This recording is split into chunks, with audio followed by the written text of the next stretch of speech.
متحركة، وهنتكلم عن فيلم سنو وايت والأقزام السبعة. سنو وايت والأقزام السبعة في مثل هذا اليوم 21 من ديسمبر أعلنت والت ديزني عن إنتاج أول فيلم ألوان تكني كولر، وعرض عام 1937. كما تم دبلجة الفيلم للغة العربية واللهجة المصرية عام 1975. الفيلم بيحكي عن ملكة شريرة أرادت قتل ابنة زوجها الأميرة الجميلة صاحبة البشرة البيضاء المتوهجة لكي تصبح هي أجمل امرأة في المملكة، ولكن تهرب الفتاة بعيدا ويجدها 7 أقزام يعيشون في الغابة ويأخذونها بعيدا لتعيش حياة فقيرة. يحبها الأمير دون أن يدري مكانتها الحقيقية، وكل ما يعرفه أنها فتاة ريفية بسيطة. تصل إليها زوجة أبيها الشريرة عن طريق المرآة التي تسألها دوما من الأجمل، فتجيب بياض الثلج هي المرأة الأجمل، فتعطيها تفاحة مسمومة وتسقط سنو وايت في إغماءة طويلة لا تفيق منها إلا بقبلة الأمير الوسيم. والفيلم بيعد علامة بارزة في الرسوم المتحركة، وكان في ذلك الوقت هو الأعلى إنتاجا. Dari berlian bertimbun beribu rupiah banyaknya, walau tak tahu tujuannya. Dari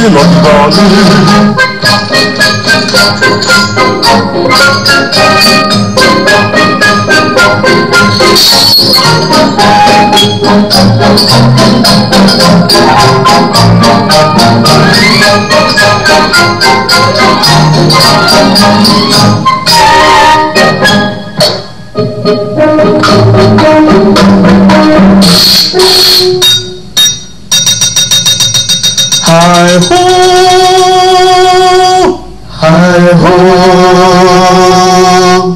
hi ho, hi ho, hi ho, balik dari kerja.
رجعنا لكم تاني.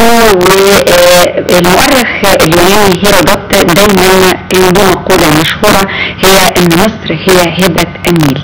زي ما احنا عارفين ان النيل هو شريان الحياة في مصر، وان المية هي سر الحياة. بيسعدنا ان احنا نستضيف النهارده في استوديو هوا صباح المحروسه دكتور احمد حسام الدين حسن، استاذ الهندسه البيئيه جامعه الاسكندريه. اهلا بك يا دكتور. اهلا بك يا يعني بنتكلم عن الميه واهميتها طبعا في حياتنا، ورؤيه مستقبليه لاداره الموارد المائيه في اسكندريه ومنطقه الساحل الشمالي. مع الزياده السكانيه وزياده طبعا المنشآت والمباني، حضرتك شايف في الفتره اللي جايه الميه هتكون كافيه لغايه 2030؟ الاخبار ايه؟ هي طبعا سعيد اكون معاكم، لكن نسلط الضوء على قضيه الميه. قضيه الميه النهارده المفروض من A to Z المواطن البسيط والتلميذ اللي في المدارس الابتدائيه واستاذ الجامعه يكون عنده فكره المياه نقطه ميه تعني حياه. هي دي نقطه. كيفيه تدبير نقطه الميه، وعشان كده كان في مؤتمرين في اسكندريه من الاسبوع اللي فات، يعني يوم 15 يوم 20 كان في مؤتمرين. المؤتمر الاولاني اللي هو اطلاق الخطه الاستراتيجيه للتنميه الموارد المائيه في منطقه اللي هي شمال الدلتا اللي هي اسكندريه تحديدا. وكان رئيس هذه الندوه كان الدكتور محمود ابو زيد اللي هو وزير الري الاسبق، وكنا بنتكلم ما هي البدائل المطروحه، ما هي السيناريوهات الافضل والاسوأ لاسكندريه في المستقبل. لو بصينا لاسكندريه او مصر عموما، مصر محدوده الموارد المائيه. هيرودوت قال هذه الجمله اللي حضرتك قلت عليها جميل جدا، لكن قالها امتى؟ والنهارده عدد السكان وصل الى 92 مليون نسمه. يمكن حصتنا من نهر النيل لما نقول 155.5 مليار متر مكعب يوم الاتفاقيه مع السودان دي كانت سنه 60. بقالنا دلوقتي من سنه 60 لغايه النهارده 2016 حوالي 40 سنه او 45 سنه. النسبه ثابته والسكان عددها بالظبط ضعفت مرتين. اكيد. كنا ايامها 30 مليون، النهارده مش 60 مليون، بقينا 90 مليون. طب ماذا بعد 2030؟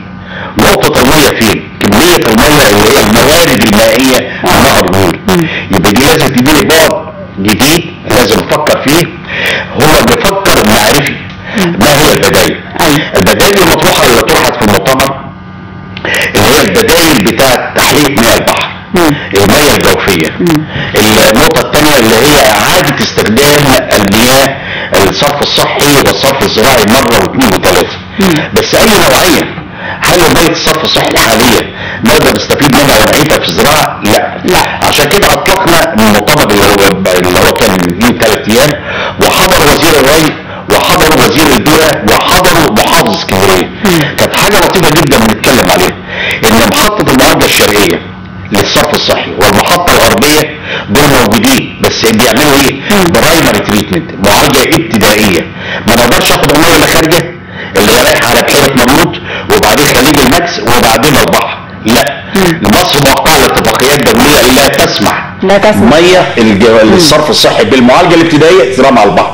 طب نعمل ايه؟ عملنا بايلوت ستاديز او نموذج جميل جدا اتعمل في المحطه الغربيه، واطلق العنان ان هو افتتح فعلا ل 50,000 متر مكعب من 450.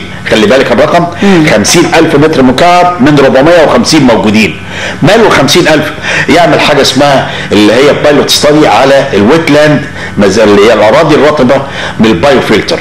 عباره عن نموذج من البلاستيك مخرم بيتحط في الاحواض وتعيش عليه البكتيريا طبيعي اللي هي موجوده في الملوثات الادميه، وتاخد الاكسجين وتقدر تثبت هذا الكلام، وناخد سلادج اللي هو الحمى. الحمى دي ممكن نجففها ونقدر نوديها لمصانع الاسمنت ونبيعها لمصانع الاسمنت هي محتاجه له. يبقى دي تجربه 50,000 متر مكعب معالجه ثانويه لميه المحطه الغربيه بدل 450 هم حاليا هناك. ده حل. بس ده 20,000 متر مربع في داخل المحطه. هل المحطه الغربيه اللي موجوده في الاباري عندها اريا كمان او عندها مسطحات تقدر تعمل هذا الكلام اكتر؟ هو ده السؤال. من يدبر هذه الارض عشان نعمل هذا الكلام؟ فاحنا بندور على النهارده البدائل طب من وجهه نظر حضرتك ايه البدائل المطروحه غير كده؟ البدائل النهارده عندي مثلا تحليه الميه، انا بتكلم على الموارد المائيه. الموارد المائيه ايوه. النهارده تحليه الميه، هل يعقل ان انا اضخ ميه من اسكندريه على 280 كيلو عشان تروح مطروح؟ لا لا طبعا. انا عندي الساحل والقرى الساحليه، الناس وانا منهم مندشين نفسينا، ما فيش داعي ابدا نضخ عشان نبيع المتر، او شركه مياه اسكندريه تدينا المتر ب 50 قرش او بجنيه. لا يمكن هذا الكلام. وبعدين طالما بجنيه وقاعد في الساحل متمتع هناك، معناه استهلاك للميه بيزيد بيزيد بيزيد، وبالتالي ده بتروح في هدر هذا الكلام. لا انا بقول التحليه 3-4 قرى يعملوا محطه تحليه لهم، ونوفر الميه بتاعت اسكندريه اللي هي عند 2030 اللي حضرتك بتتكلم عليها، الاستراتيجيه الرؤيه المستقبليه. هيبقى في عجز، لا ترعه النوباريه تكفيني، ولا ترعه النصر، ولا ترعه المحموديه تكفيني علشان موارد مائيه عشان تخش محطات المعالجه. يعني حضرتك بتقول ان الميه المحلله حاليا تحتفظ بها محافظه اسكندريه، ونبتدي نعمل المحليه اللي هي المعالجه الميه الشرب. هي دي النقطه، تحتفظ بيها محافظه اسكندريه، محافظه اسكندريه وفي الساحل الشمالي ومطروح.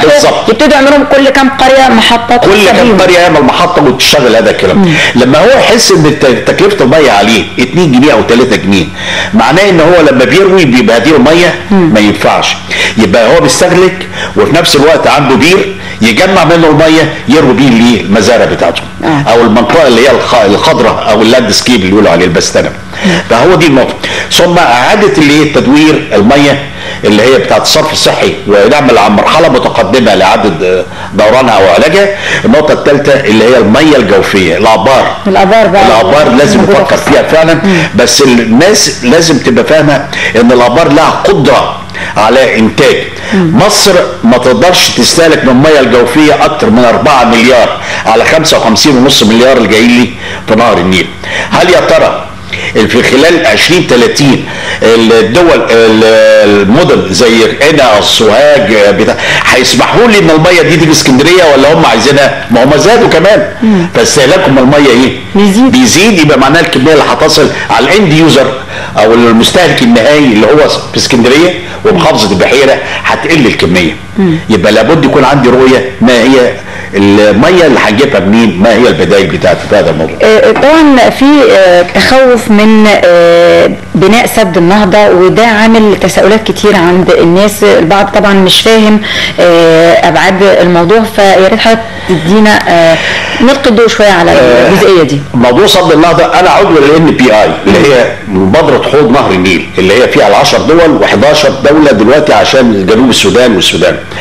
وزرت اثيوبيا والسودان وعنتيب ورواندا، كل الدول دي زرناها وقعدنا مع الناس هناك. سد النهضه حقيقه بقولها اهو، وقدامها شهور او يعني سنه سنتين وينتهي هذا الكلام. اثيوبيا عايزه ايه؟ عايزه سد النهضه عشان تولد كهرباء. مش ده الكلام اللي بيقولوه؟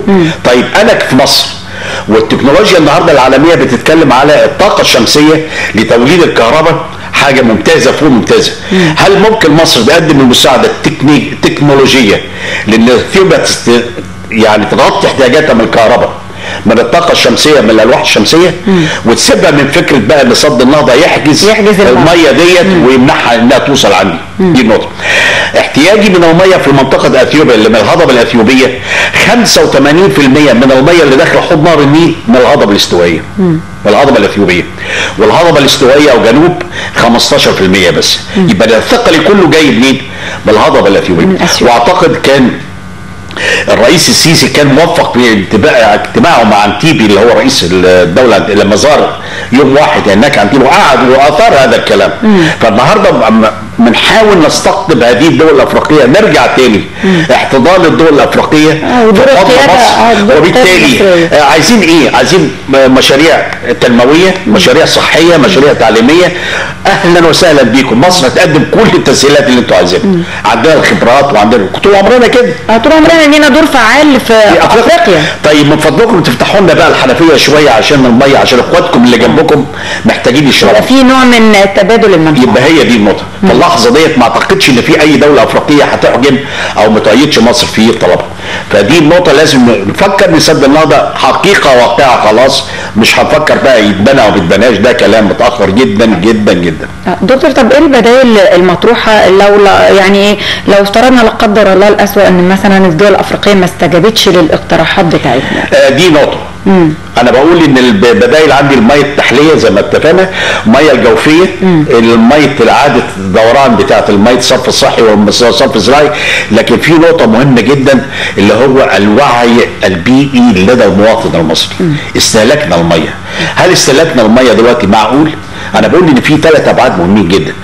البعد المعرفي، انك توصلي المعلومه للمواطن العادي، يبقى في وعي.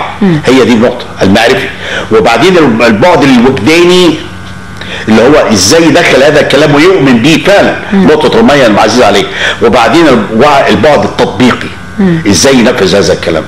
لو نطلع انا وانت النهارده على اي شارع من حوالي هنلاقي برضه الناس ما زالت برضه بيرشوا الشارع وبيغسلوا العربيات والحدايق. مش ممكن. انا حاولت اقف واتكلم معاهم مش قادر يوصل له.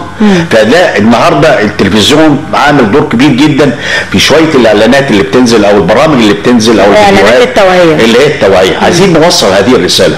النقطه الثانيه، دورنا احنا كاساتذه نوصل للمدارس الاعدادي والثانوي في نوصل ازاي الوعي وفهمهم ان الميه دي ندره ومحتاجين لها مش النهارده، بكره وبعده عشان اجيال ورانا. التنميه المستدامه اللي بنتكلم عليها وبنتكلم حاجات كتير جدا، والتنميه البعد الاخضر او الاقتصاد الاخضر هو ازاي نرشد استهلاكي في الميه، ازاي نرشد استهلاكي في المواد. في دي عمليات كبيره جدا، ليست المساله كلام ومؤتمرات ولكنها افعال وتطبيقات.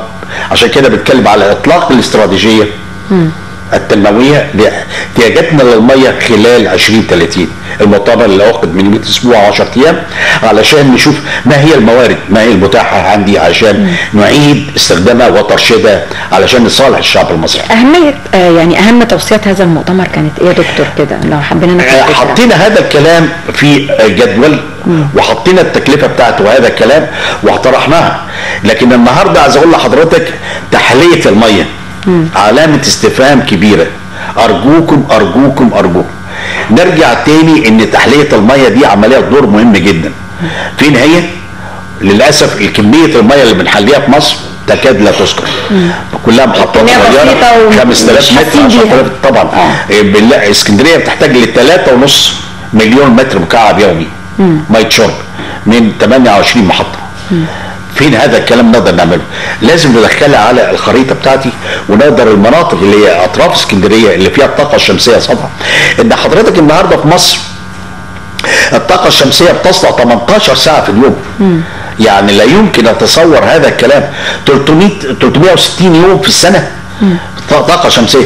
البوندستاج الالماني، مبنى البوندستاج الالماني، مجلس النواب الالماني، هاني عازر مهندس مصري عامله بالطاقه الشمسيه بالكامل، التكييف والاضاءه و مبنى كامل.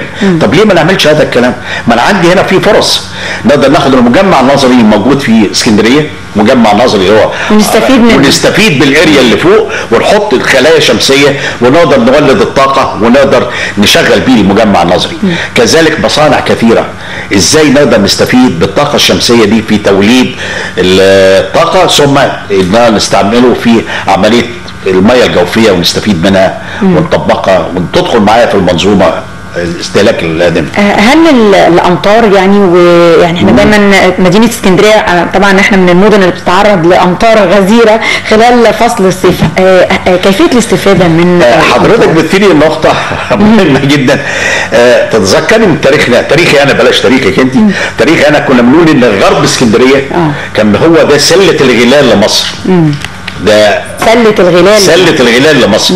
نتيجة الامطار اللي كانت بتنزل على الساحل او الصحراء الغربية كانت تكفيني انها تنزرع بيها القمح ونزرع بيها الذرة وهكذا.